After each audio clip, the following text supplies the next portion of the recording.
This is a Zulu spearhead from about 1860. So this was forged by the Zulus, and I picked this up in England, and it's quite sharp. And if you know anything about the Zulus in South Africa, there was no such tribe as the Zulus until Shaka Zulu. Did you ever see the movie or read a book? Shaka Zulu. The Africans really started in the north, and they migrated south. And when tribes used to fight, they weren't brutal by the standards that we would think of. They would almost have a fist fight, and the tribe that lost just moved farther south. And that happened over several hundreds of years until they got down to South Africa, and you couldn't move on anymore. So Shaka Zulu was a little guy, and he wasn't heavily endowed.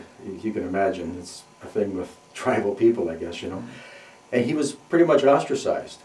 So he brooded, and he went off, and he, on his own, figured out a lot of logistics and a lot of maneuvering and a way to fight militarily, which was very modern. It was natural to him. And he, instead of having gentlemanly fights, he got a group of natives to work with him, and they fought to the death. And as he conquered tribe after tribe, he kept forming them into this nation called the Zulus. And by the 1870s, they actually had wiped out a British army. They were very fierce warriors. They had to dance for 3 minutes on thorns this long, and if they showed any pain, their heads were twisted 360 degrees. I mean, they were absolutely big, powerful, and absolutely fearless. And if you ever want to see a good movie, you should see the movie Zulu with Michael Caine. That was his first movie, and you'll see it's not like Hollywood. It's very factual, and it gives the Zulus a lot of credit. It shows you how they fought. They're very good warriors, and this is what they fought against. This was the British Martini Henry rifle. So the Zulus, they had assegais, they call these. They were short stabbing spears, like this, and little shields, and they fought against single-shot Martini Henry rifles, like this, and they took out a whole British army. So, gives you some idea. In 1776, and the War of 1812. This is what the British would have had, and you can get an idea of how brutal things are. You can see that the bayonets are three-sided, so when you stab a person with this, if you survive that, only two sides of the wound will heal. So if you have a wound where you just got the two sides, you sew it together. When you have three, you sew it together. One always breaks away. So you never really healed. That impressed me last time I was here. And you can see this is a flintlock. Why it's called that is because that's flint. And how you load this is closed like this. This may seem like a small thing, but this is what allowed Europe to conquer most of the world. They opened this up. There's a little touch hole here. I don't know if you can see that. And you put powder, a little bit of powder here. And then you could put this frizzen cover over it, and you could keep it like that, and it wouldn't blow away. So it was always loaded like that. And then when you hear the term going off half-cocked, this is half-cocked. This doesn't do anything. So fully cocked, that's when it's in a firing position. So if you're going off half-cocked, you can't fire your musket, you know. And when you fire this comes forward and strikes this frizzen and makes a spark that goes in, and the gunpowder is there, and it goes through this little touch hole here and causes the explosion inside the chamber. It seems like a pretty basic thing, but I'll show you what predated it. And what predated it was something we have up there, which I'll show you in a little bit. This was probably at the Battle of Gettysburg, very possible, in 1863. This is a Sharps carbine that the Northern Cavalry used. But just think about this. This is a musket. So, you know, this is always loaded as a muzzle loader. You had to load it through the muzzle. And this one is not like that. You had a wad, a cigar-shaped piece of paper with a ball and powder inside, and you shoved it in this chamber right here. And then when you closed it, can you see this? It cut the end off the paper. Then you cocked it.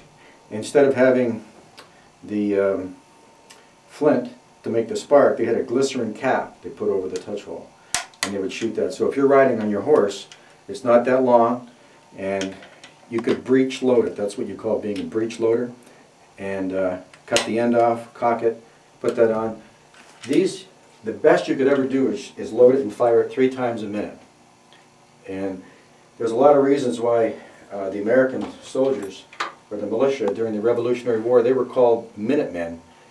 You tend to think that they, on a minute's notice, they could come. Well, that was a British term for them because it took them a minute to load and fire. Well, they could load and fire 3 times in a minute. So the British Army was very, very well trained.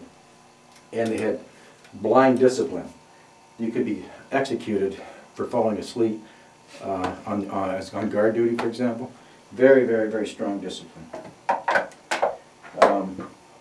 This is what the British had during the period. This is a muzzle loader, smooth bore. You're on a horse going down the road. Your ramrod is part of the musket, okay? So that was their way of making it easier for you on horseback. And this is a smooth bore. The people in India, the British would have had auxiliary soldiers that were called sepoys. They were given these muskets, smooth bore. The British soldiers themselves had the same muskets, but they were rifled on the inside. And when they're rifled, you can shoot somebody dead at 200 yards. When they're smooth bore, you could shoot somebody maybe at 60 yards. It would come out as a knuckleball, you know, floating. But when it's rifled, it comes out like a football in a spiral. Accurate. This is from about 1830, 1835. This is French ceremonial breastplate. In here we have, you've heard the term booze. Have you ever had a drink? This is a bottle from 1840 in Philadelphia called E.C. Booze's Old Cabin Whiskey. And that's where the term booze came from. E.C. Booze's Old Cabin Whiskey, that's one of the bottles. Up here, this is British in the Revolutionary War, 1776. The rope hanging down over the tricorn, those hats are called tricorns. That means you're a private.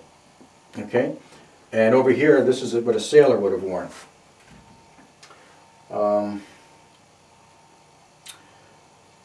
There's a lot of this. The people used to drink out of pewter mugs. Pewter is a type of lead that eventually could kill you, but they didn't know any different.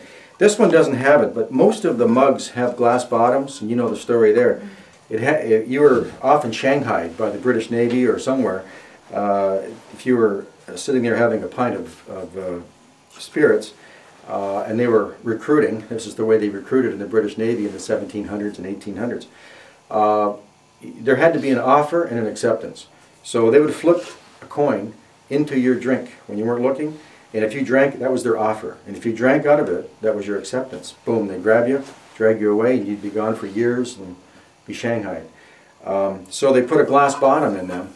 So when before you drink, you could see down and see if there was a coin in there. So that's why you see this is not one of those, but this is from about 1810. Pewter nails and glass and anything you had broken in there. And when the boarding party was coming on board your ship, you'd blast them, But the same principle as a musket. It has a touch hole right here, and you just muzzle loaded it and touched it with the flame, and off it went. Over here, can you see this? This is what I was showing you. This is a reproduction from a crossbow from about the year 1200. Can you see this okay? Mm-hmm. You can see what the arrow would have looked like.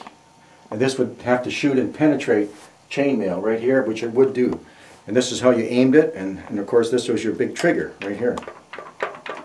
And these were pretty deadly, but they were not as deadly as the British longbow, which was about 200-pound bow that took you all your life as a young person.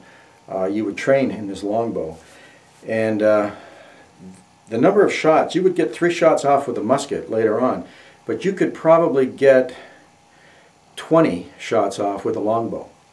And a longbow would shoot several hundred yards. So a musket was only accurate, at 60 yards in those days, but a longbow. So I often wondered why the British and the other Europeans got away from the longbow after the 13 or 1400s.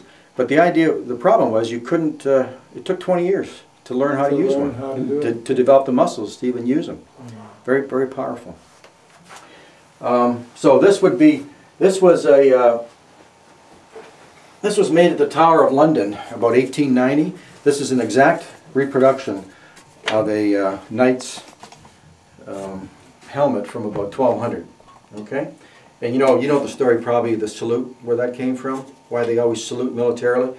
Because the knight would always lift his visor and hold it like this, and that would show that he wasn't warlike, you know, or showing respect. This was when he put your visor down, that was an aggressive move. They're ready to fight. Mm-hmm. So he would lift the visor and hold it in case it should fall down, in which case it could be like a threat, you know. Mm-hmm. And you all heard the term, you know, throw down the gauntlet. Mm-hmm. That's another from the knights. The gauntlet was the glove, and if they threw that down, that was also a challenge, you know.